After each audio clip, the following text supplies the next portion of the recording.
Hello, welcome back. So, I'm curious your thoughts. If you are going through a grief journey, or you are supporting someone who is going through a grief journey, whether that's for a non death or a death loss, I'm curious if you've had this thought or if you've heard this communicated from other people.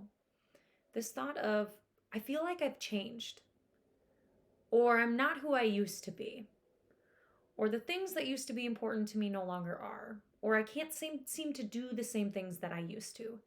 Have you had this thought yourself, or have you heard somebody have this thought? So, this is what we're going to talk about today, this month, this concept, this very common theme and concept within grief of that it changes us. And we can hear that and maybe feel that, but not fully understand what that means.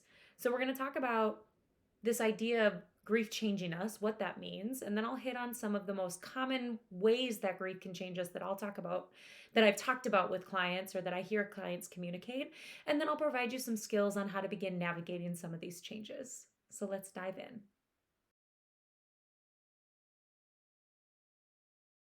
Before talking about any sort of concept and skills around those concepts, it's important to make sure that we understand what we mean by what we're talking about.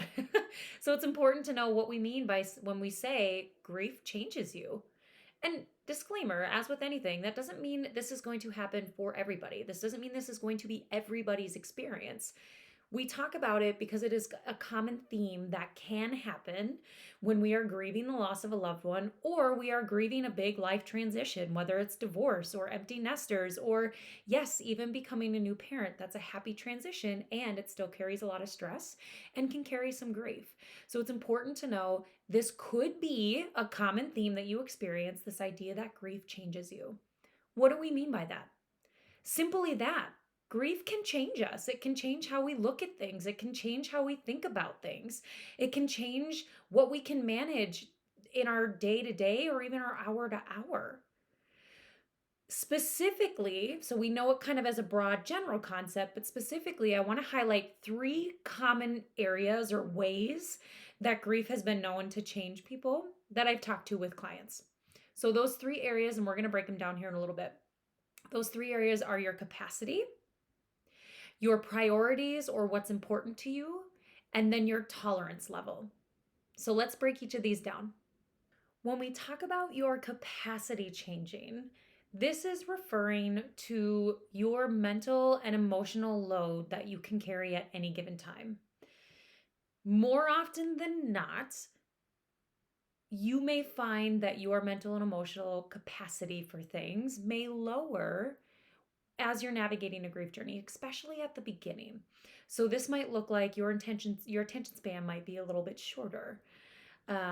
This may look like you're having a little bit stronger emotional responses to things than you used to. So you might be crying more often, or you might have a strong emotional response to a song or TV shows or maybe even commercials than what you typically would. So your capacity level is just what you can withstand within any given day or hour looks different. It could be more, but more often than not, it is lower or lesser than what you could handle prior to the loss. When we talk about the priorities and what's important to you changing, I want you to think for a minute, just pause really quickly. You don't have to pause the video, but just think for a second of prior to the loss, whether it was the death of someone or even an ambiguous loss, such as a loss of a marriage through divorce. I want you to think about what was important to you before this loss and what you prioritized before this loss. Think about it. Jot it down if you want to. Now I want you to think about your current day, because chances are, if you're watching this, you're going through a loss or you're anticipating going through a loss. How have those priorities changed, if at all? How has what's important to you changed, if at all? Have some things been removed? Have you added things that weren't important to you before? When we talk about this area, this is what we refer to. And then lastly, your tolerance level. This is just what you have tolerance for, right? Again, your patience might be shorter. Your fuse might be a little bit shorter. So you might find that you're a little bit more irritable. You might find that you're not able to put up with petty, I put that in air quotes, petty little things like you used to prior to the loss. So your tolerance level is just what is the length in which your patience um, can withstand in your surroundings.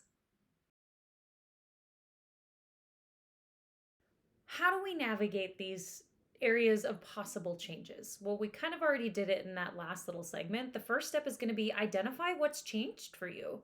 So it might be these three that we just talked about, or you might be experiencing changes in other areas that I didn't list. So take some time. This is a spot where maybe you do want to pause the video.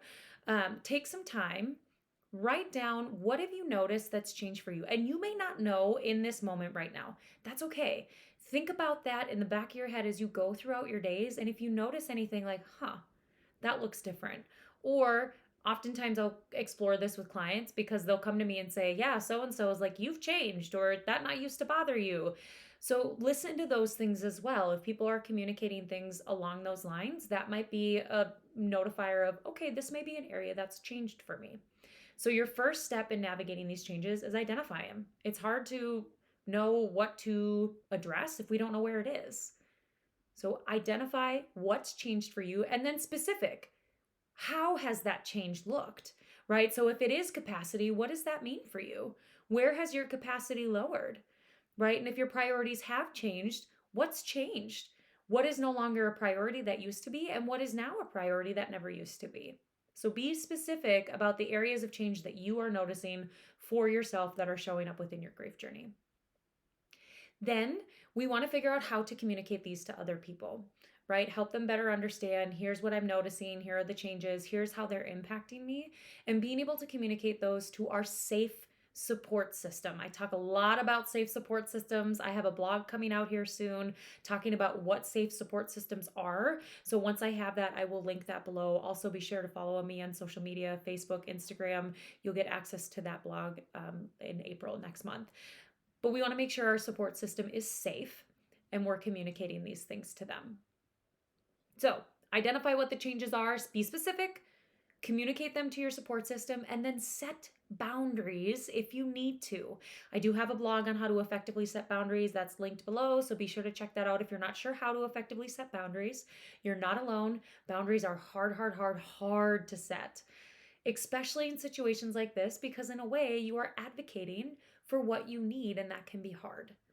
So set boundaries if you feel like the way in which you've changed isn't being respected. So, for example, if a priority of yours used to be going to every social gathering and being the life of the party, showing up, never letting people down, if that used to be a priority to you prior to a loss, great, wonderful, fantastic. And if you're noticing now that's not as much of a priority for you as is staying at home and being with your family and enjoying quality time that you have left with them, great, awesome, that's also fantastic. However, you may find that your social support or your social network isn't really liking that change, and they want you to be there because you brought the party and you were super excited and they knew they could always count on you. Okay, that's also real, and it's not your job to fix that. So advocate for what you need, saying I need more time with my family. If they push back, we set a boundary around that, right? I ask that you respect that. Please only ask me once. I will let you know if I can go. Checking in is fine, but please don't push. So set boundaries around the areas of change that you need, right? And how to navigate them. So identify the change, the area, be specific, communicate that to your safe support system, and then become aware of where you might need to set boundaries so you can actively implement these changes to effectively help your grief journey around whatever loss you are currently grieving. How are we feeling? So we should know now, or at least have a little bit of an idea of what is meant by grief changes us, not only for yourself, but hopefully enough to be able to communicate it to those around you who are noticing these changes. Hopefully now you have words, some language to put around it, and you better understand it for yourself. So you know how to use the skills that we also talked about so you can effectively integrate this into your grief journey and beyond, right? Knowing that some of these changes that you're experiencing, they can stick around, and that's okay. Some people, the change is for the better. Other people, they could kind of take it or leave it, and that might change again as they progress through their grief journey. So hopefully you have a better grasp on what we mean by this common theme within grief of grief changes you. Hopefully you're able to utilize the skills that were given. Please let me know if you have any questions, comments, thoughts. I'd love to hear from you on how grief has changed you if you feel safe and okay sharing. Please know YouTube is not a HIPAA compliant platform, right? It's not confidential, so I can't assure your confidentiality. So be mindful about what you're sharing if you choose to share. But I would love to hear how you've noticed grief changing you, and hopefully these skills will help you begin to integrate that into your grief journey as you grieve whatever loss you might be experiencing or have experienced. If you have questions or want to explore this a little bit further with me, I provided you with a link below to schedule your free 15-minute phone consultation. We can talk about what our time working together might look like so we can dive a little bit deeper and personalize these a little bit more for you. Please be sure to subscribe so you don't miss any other content that's coming your way. Follow me on social media, Facebook, Instagram at Best Self Therapy if you don't already, because great information that I don't put on this platform also goes on there. So please be sure to look out. Also, blogs come out there, all the good things, all the free resources. So be sure to follow, stick around, utilize these skills as needed, and I will see you very, very soon. Take care.